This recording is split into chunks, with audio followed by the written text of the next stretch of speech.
Few financial scandals of the late 20th century proved as dramatic or surprising as the sudden collapse of Barings Bank in 1995. Founded in 1762, Barings was once Britain's oldest merchant bank, synonymous with aristocratic prestige and an extensive international presence. Yet, in a matter of days, the venerable institution found itself insolvent, undone by a single rogue trader operating thousands of miles away in Singapore. This astonishing turn of events not only shook the banking world, but also propelled a deeper conversation around risk management and corporate oversight. Below, we explore Barings' storied history, the rise and fall of Nick Leeson, and the enduring lessons of a financial house brought to its knees by hidden trading bets. Established in 1762 by Francis Baring, Barings gradually evolved into a key financial player throughout the 18th and 19th centuries. Often called the Sixth Great Power, alongside the major European nation, for its influence, Barings facilitated large government loans and was central to financing Britain's colonial venture. It helped underwrite the Louisiana Purchase for the U.S. government and funded major infrastructure projects around the globe. By the 20th century, Barings had become an investment bank mixing aristocratic traditions with modern financial services. While its public image was one of conservative respectability, internally the bank sought to remain competitive amid a changing financial environment, branching into new products, like derivatives, that it viewed as opportunities for growth. Entering the 1980s and early 1990s, deregulation in global financial markets opened doors for bolder trading strategy. Barings, like many institutions, recognized the lucrative potential of derivatives, futures, options,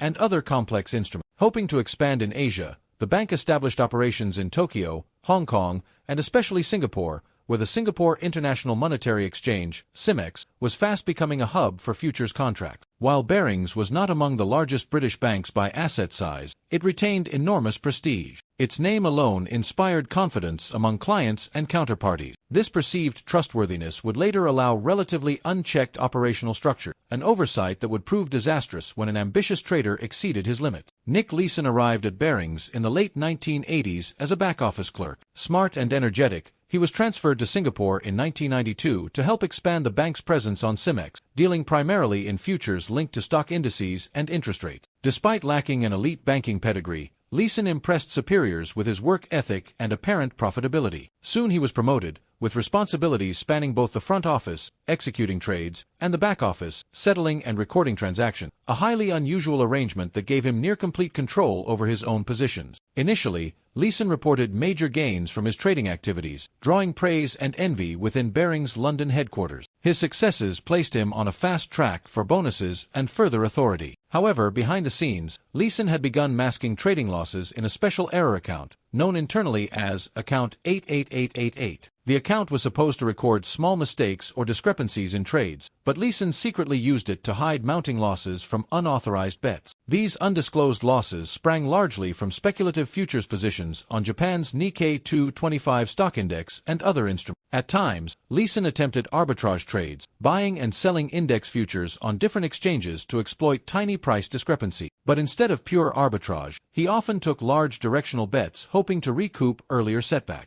As early as 1992 to 93, major discrepancies had emerged, but Barings' internal controls never connected the dots that front and back office tasks were dangerously commingled in Leeson's role. By 1994, as Leeson's losses ballooned, he escalated his gambling in a desperate attempt to reverse the tide. Each time the market moved against him, he doubled down, believing a reversal would eventually come. He used false reporting to present a picture of continued profitability. Meanwhile, Barings' executive, content with the purported success, never insisted on robust checks or external audits of Leeson's trades. In effect, Leeson operated a shadow book that grew more precarious by the day. January 1995 brought the devastating Kobe earthquake in Japan, a national tragedy that shook financial markets as well. Leeson, having staked enormous positions on the Nikkei's rebound, found himself on the wrong side of a sudden index plunge. For each percentage point drop, Leeson hemorrhaged millions. In a final frantic phase, he tried to mask or roll over losses even further, but the sums involved outstripped the capital he had access to. Within weeks, Leeson realized his position was untenable. On February 23, 1995, he left a note reading, "I'm sorry," at his desk and fled Singapore with his wife. The next day, Barings' staff discovered the shortfall in the accounts was far greater than any operational slip. By the time senior executives grasped the magnitude, the bank was facing losses of roughly £827 million, about $1.3 billion, more than twice Barings' available capital. Singapore authorities issued an international warrant for Leeson's arrest. He was eventually detained in Germany and extradited back to Singapore. Meanwhile, Barings, reeling under the realization that it was insolvent, appealed to the Bank of England and potential buyers for rescue. With liabilities outstripping assets, Barings had no choice but to declare bankruptcy. Within days, the Dutch bank ING stepped in, purchasing Barings for a symbolic £1, assuming its debts but effectively dissolving the bank's independent existence. The speed and severity of the collapse stunned Britain's financial establishment, a 233-year-old merchant bank, caretaker of royal and aristocratic fortune, destroyed by one trader's unchecked speculation. The blow to London's reputation as a well-supervised financial centre was palpable. A flurry of investigations followed, led by the Bank of England and other regulatory bodies, seeking to understand how Barings' risk management had so completely failed. Nick Leeson was extradited to Singapore, where he faced charges of forgery and cheating. In December 1995, the Singapore court sentenced him to 6.5 years in prison. He spent time in Changi Prison, where he later battled colon cancer. Released early in 1999 for health reasons, Leeson returned to the UK. His subsequent autobiography, Rogue Trader, and its film adaptation cast him as both villain and anti-hero, someone who grossly manipulated the system but also operated in a culture that valued profits over prudent controls. Barings' collapse triggered a wave of reforms in the financial industry. Worldwide, regulators and banks introduced more stringent controls on derivatives trading, ensuring that front office and back office responsibilities couldn't be blurred. For example, the Chinese wall concept, whereby departments must be separated to prevent conflicts, became standard best practice. The fiasco also underscored the need for robust internal audit and compliance teams to prevent one individual from wielding excessive power over trades. In Britain, the Bank of England faced criticism for not having identified Barings' vulnerabilities sooner. The Jenkins report,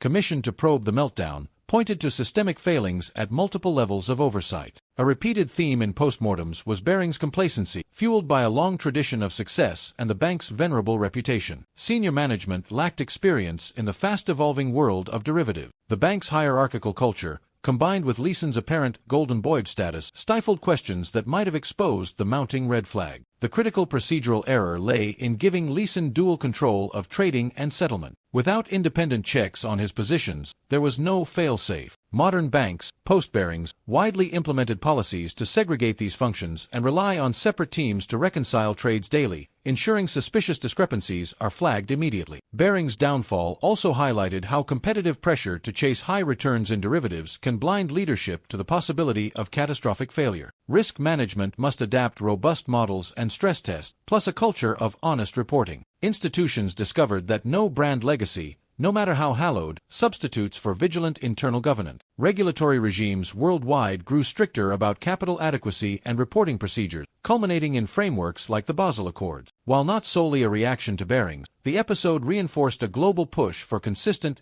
transparent standards in cross-border banking. When ING acquired Barings, the centuries-old name effectively ceased to exist as an independent entity. Some lines of business survived under ING, but the proud merchant bank lineage was lost. The Barings brand lived on briefly in certain asset management and private equity contexts but never regained its pre-1995 stature. The Barings crash remains a case study in financial risk, taught in business schools and professional training programs. It stands as a cautionary tale that even centuries of prestige can evaporate if internal controls fail. In popular culture, it exemplifies the rogue trader phenomenon that reappears periodically, be it Société Générale in 2008 or UBS in 2011, reminding the industry that the next meltdown could lurk behind flawed oversight. Leeson transitioned into a mixed public figure after prison, becoming a motivational speaker and sharing insights on corporate risk culture. Many remain critical, believing he scapegoated management for his own action. Others argue that the blame was indeed shared, pointing out that an organization's culture can either enable or deter a rogue trader. Barings' 1995 collapse was not just about one individual's deception, it reflected a systemic failure. The bank's upper echelons neglected basic checks, and regulators lacked the real-time clarity to intervene. This financial shock rattled an era that still believed certain institutions were